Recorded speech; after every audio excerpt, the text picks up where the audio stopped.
Hindi educational channel में मैं आपका स्वागत करता हूं। नमस्कार, मैं सुबोध पांडे। आज मैं आपके समक्ष दुष्यंत कुमार त्यागी द्वारा रचित कहा तो तय था चिरागा हर एक घर के लिए या गजल शीर्षक कविता से संबंधित कुछ प्रश्नों और उत्तरों को लेकर आपके समक्ष उपस्थित हुआ हूं। वीडियो शुरू करने से पहले मैं आपको यह बता दूं कि इस वीडियो में कुछ ऐसे प्रश्न रखे गए हैं जिसका उत्तर लगभग 30 से 40 शब्दों में समाप्त हो गया है और कुछ ऐसे भी प्रश्न रखे गए हैं जिसका उत्तर लगभग 70 से 80 शब्दों में समाप्त हुआ है। अतः यह वीडियो आपके लिए कई दृष्टियों से महत्वपूर्ण है। अतः मैं आपसे अनुरोध करता हूं कि आप इस वीडियो को शुरू से लेकर अंत तक जरूर देखने का प्रयास करें। तो चलिए समय नहीं लेते हुए मैं इस वीडियो को शुरू करता हूं। जी हां, दुष्यंत कुमार त्यागी द्वारा रचित कहा तो तय था चिरागा हर एक घर के लिए या गजल शीर्षक कविता से संबंधित कुछ प्रश्न उत्तर। जी हां, इस वीडियो का पहला प्रश्न है, तेरा निजाम है सिल दे जुबान शायर की।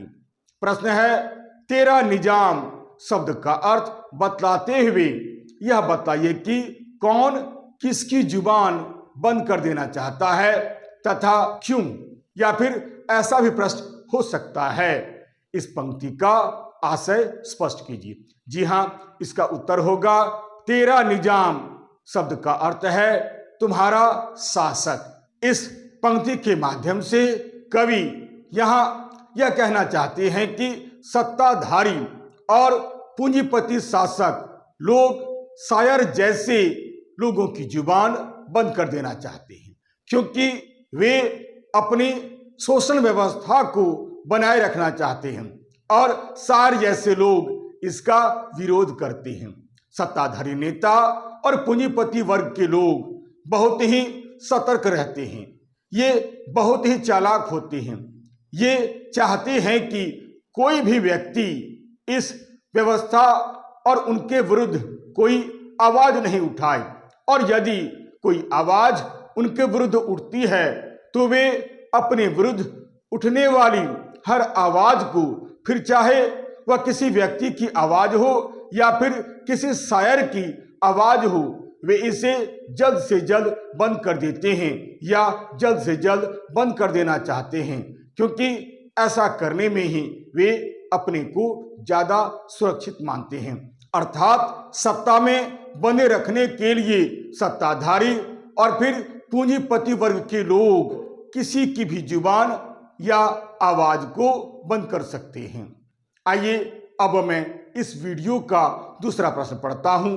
हमारा दूसरा प्रश्न है, ये एहतियात जरूरी है इस बहर के लिए। जी हां, प्रश्न है, एहतियात शब्द का अर्थ बतलाते हुए यह बताइए कि किसके लिए क्या जरूरी है और क्यों।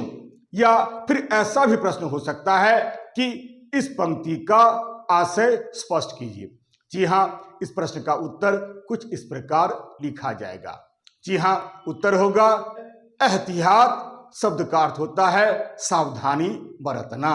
कवि का यह विश्वास है कि सत्ता हथियाने वाले बड़े बड़े राजनेताओं का शासन की व्यवस्था तभी तक सुरक्षित रह सकती है जब तक हम इस व्यवस्था के विरुद्ध आवाज नहीं उठाएंगे, और तभी तक ये सत्ताधारी नेता कुर्सी पर भी बने रहेंगे और हमारे ऊपर ये जब तब अन्याय और अत्याचार करते रहेंगे। दरअसल ये नेता और पूंजीपति वर्ग बड़े ही सतर्क रहने वाले व्यक्ति होते हैं।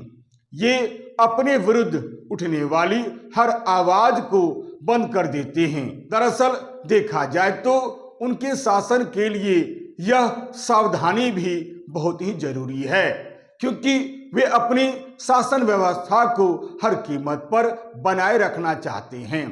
ये एहतियात जरूरी है इस बहर के लिए, परंतु यह भी तो जरूरी है कि हम इस प्रकार की कुशासन व्यवस्था का विरोध नहीं करेंगे तो समाज में हमारा रहना मुश्किल हो जाएगा।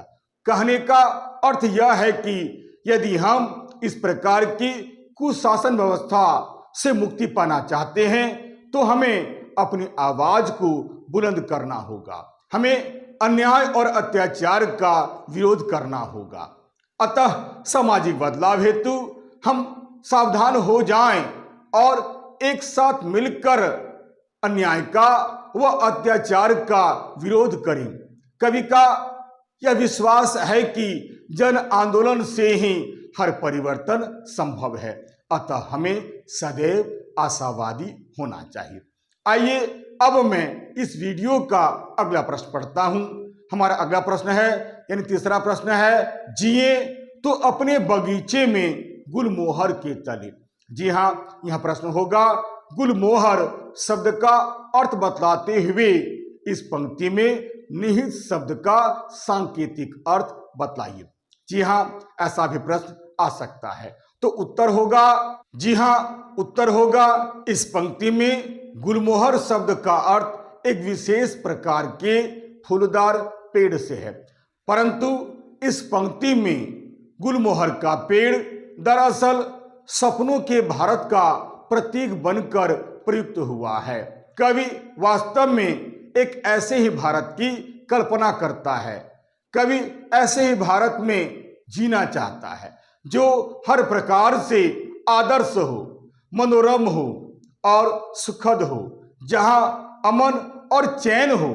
कवि को अपने देश से बहुत अधिक प्यार है, इसलिए कवि का मानना है कि यदि इसके लिए उसे घर बार भी छोड़ना भी पड़े तो भी वह खुशी खुशी छोड़ देगा और वह इन सपनों को पूरा करने का प्रयास करेगा।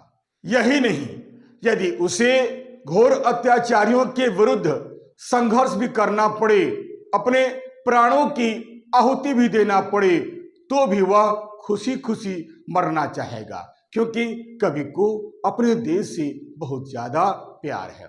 आशा करता हूं आप इस वीडियो के माध्यम से इस कविता से संबंधित जितने भी प्रश्न उत्तर प्रस्तुत किए गए हैं उसे आपने अच्छी तरह से समझ लिया होगा। यदि आपको यह वीडियो अच्छा लगता है, उपयोगी लगता है, सारगर्भित लगता है, तो आप इसे लाइक करें, शेयर करें और सब्सक्राइब करना बिल्कुल नहीं भूलें। तब तक के लिए नमस्कार, धन्यवाद।